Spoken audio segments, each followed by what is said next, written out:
morning. Thank you for joining us today as we share updates on another winter storm coming to North Carolina.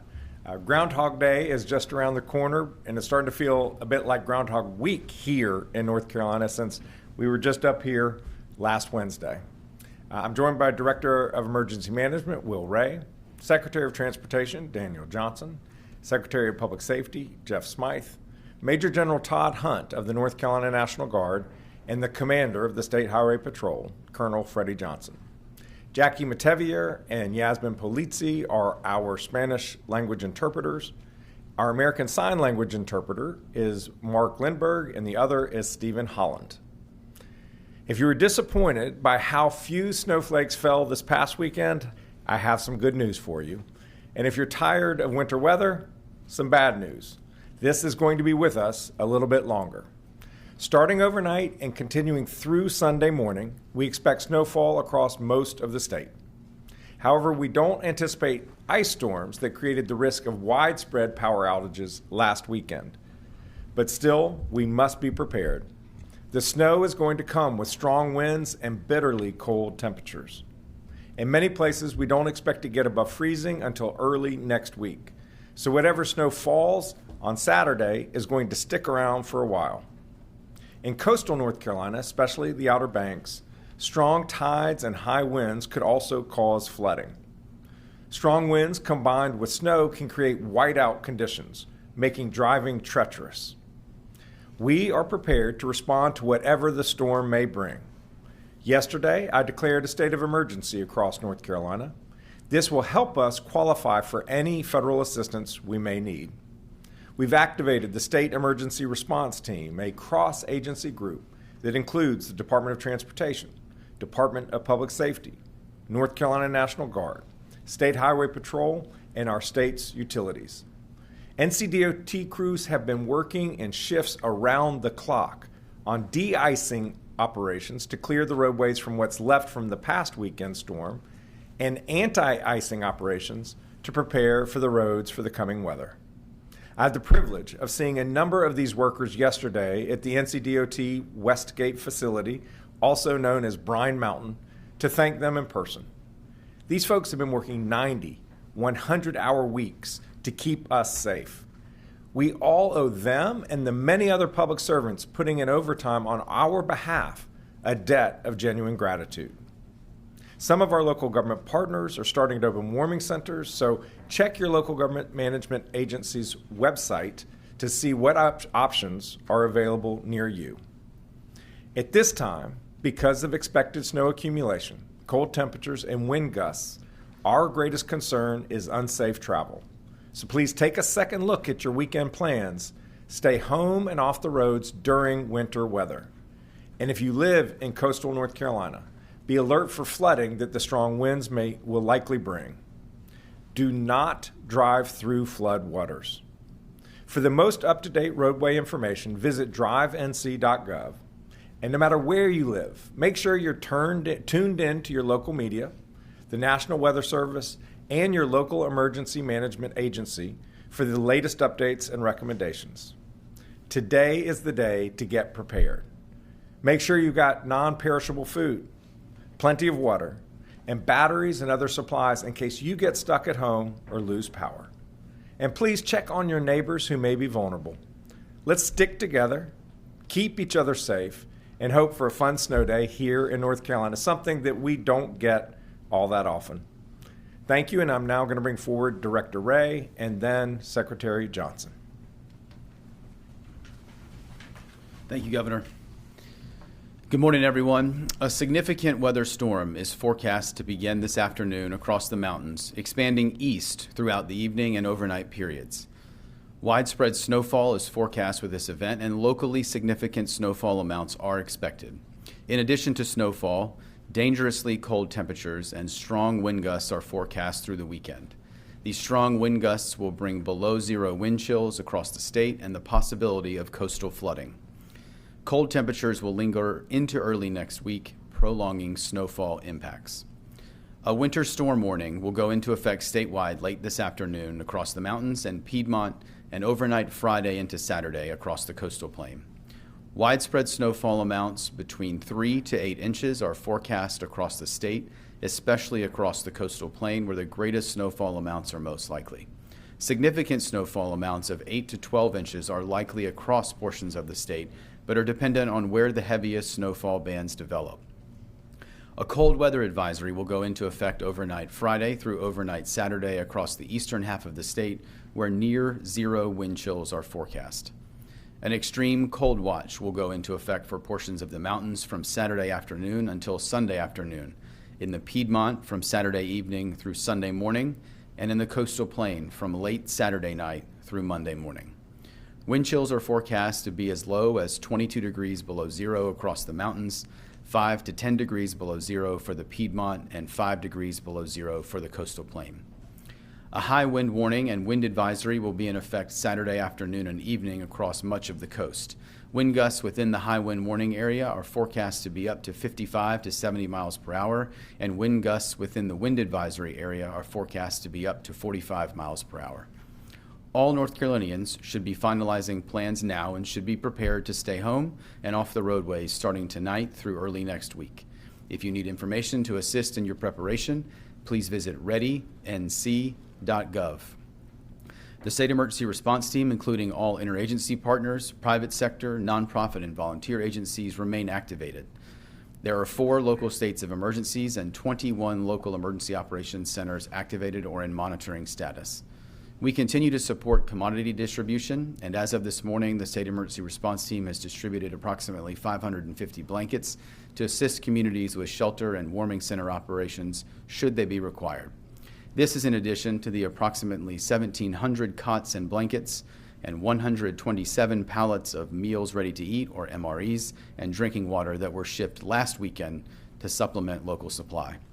Many communities across the state are opening or staging for shelter locations or warming stations. For the most up-to-date information on those resources available in your community, please visit your local government and local emergency management agency's website and social media accounts. The North Carolina National Guard, the entirety of the North Carolina State Highway Patrol, the North Carolina Forest Service, and the Office of Emergency Medical Services, among others, are all active and moving on to station today across the state to assist local communities and state partners with clearing roadways, responding to emergencies, and with transportation needs. 73 North Carolina National Guard force packages will be on station by tonight and will be assisting with clearing roadways from downed trees, helping disabled motorists, supplementing first responders, and assisting with commodity distribution. These force packages include approximately 341 soldiers and 131 vehicles.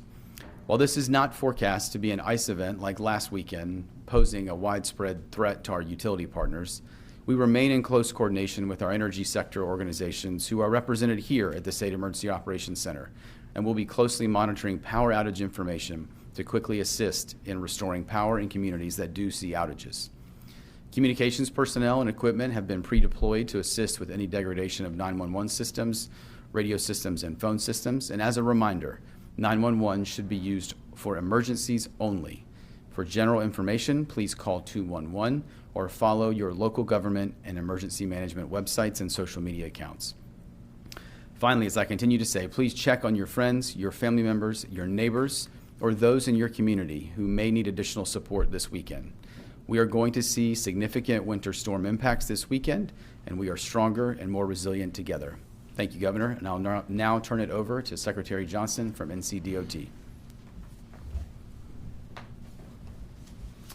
Thank you, Governor and Director Ray.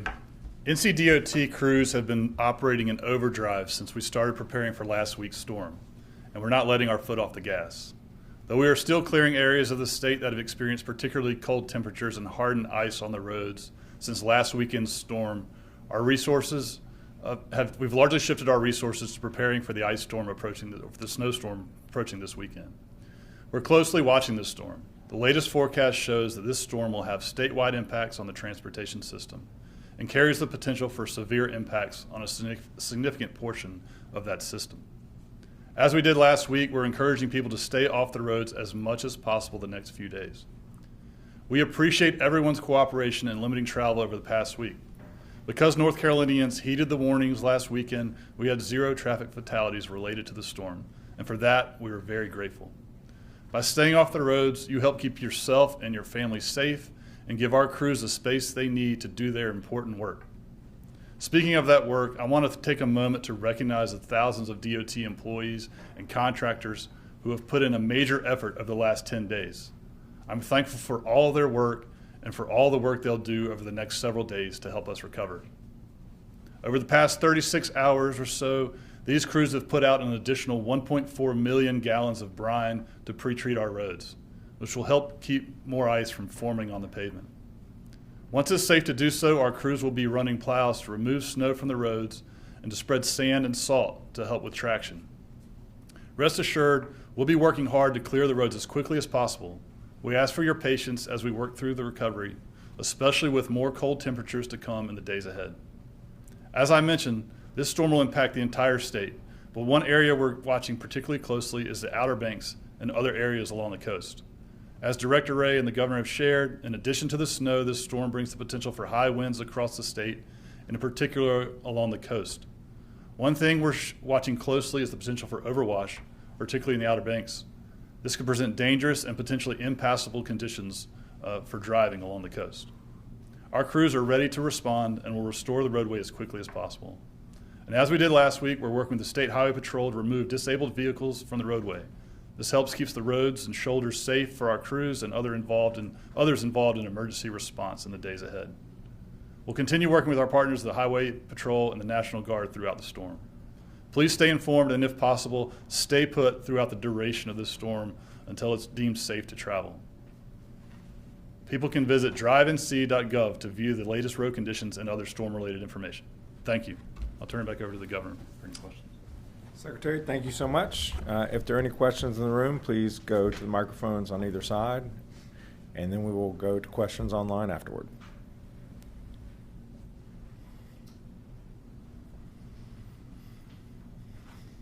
Hey, Adam Wagner from WNC. One of the concerns with overwash, obviously some of the houses on the Outer Banks that are sort of teetering right now. I know that folks in Buxton, maybe Rodanthe, have been asking you for a localized state of emergency for a little while. Mm-hmm. Could this necessitate that, and sort of how could this weather make cleaning up those houses more difficult if they fall in? Yeah, the statewide emergency applies to the entirety of the state, including the Outer Banks and Buxton. Unfortunately, the declaration doesn't trigger any special assistance that's really relevant to them. What it does is enable us to move resources to help respond to emergencies. There is legislation in Congress sponsored by Congressman Murphy, which both Commissioner of Insurance Mike Causey and I have supported and have written to Congress in that support, which would enable the flood program, the National Flood Insurance Program, to actually buy out homes before they tumble into the ocean. Then it creates an environmental mess, much smarter for us to try to remove those homes that are at risk of falling into the ocean before it does so. And then yesterday you heard from workers who worked last week 99 hours, 101 hours. Do you have any estimates on the total cost of last week's storm to the state? Any kind of predictions for what this one could cost? I don't have a total cost. I don't know, Will, if you do. I think it's too early at this point. Clearly, DOT has experienced a great deal of overtime. State Highway Patrol has incurred a great deal of overtime. The National Guard incurs expenses every time it gets deployed. And so, yes, there are real costs to the state. We have an emergency fund that the General Assembly appropriates money into that we can draw down for these kinds of operations. But there is a cost, and as it becomes clear, we're happy to share it with you.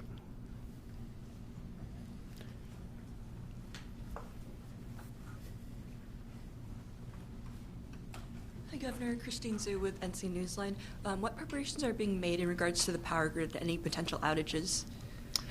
We are in constant contact with our energy partners, whether that's Duke Energy, the electric co-ops, the electricities, and they're here. We know where their greatest worries are. Fortunately, with this storm, that is less of a concern than last week, because last week's was an ice storm. This is a snowstorm. Ice is much heavier than snow, so it's more likely to create limb breakages or trees toppling over. It's more likely to weight the lines and break those. So with snow, we don't think there will be as many power outages. And fortunately, we Didn't experience too many last year. I think the peak was maybe 25,000 loss of power at any one time. So that's not to say that there will not be power outages. If the snowfall comes in at the high end and communities experience 15 inches of snow, that's a lot of weight, and that will knock over trees and that will knock over power lines. It's just they call this a banded storm, where the snow is going to come in bands. It's not going to be uniform across an entire county. You may have one town in the county that has 12, 15 inches if it's heavy, and another may have 6 or 7 or 8. And so it will be localized. I know that our utility partners are ready to go. Thank you. All right, we'll take questions online if there are any. Please identify yourself before you ask a question. Raise your hand function and I'll see you. Felicia Summers, please ask your question. Hi, well, thank you so much again for taking our questions. Just wondering for listeners out here in the West, if there's anything in particular that folks should be aware of, or any particular precautions that they should take ahead of this storm. Thank you so much. Yes, the snow intensity, it's going to be significant, but not as much as the Far East, which is a little bit upside down from what we're used to. Where we will see real issues in Far West is temperatures. The temperature is going to be bitterly cold. Wind chill maybe minus 20 degrees. Obviously, the risks of frostbite and hypothermia become very elevated when you have temperatures that low. So folks just need to not be outside if they possibly can. And if they are outside, make sure that you are well dressed, wearing lots of leathers and covering all exposed skin. If you have to drive and there is snow, make sure that you have a safety package in the car with you, because if you run off the road in temperatures like that, it can be very dangerous. Last question. There are no more questions online. Very good. Thank you all very much.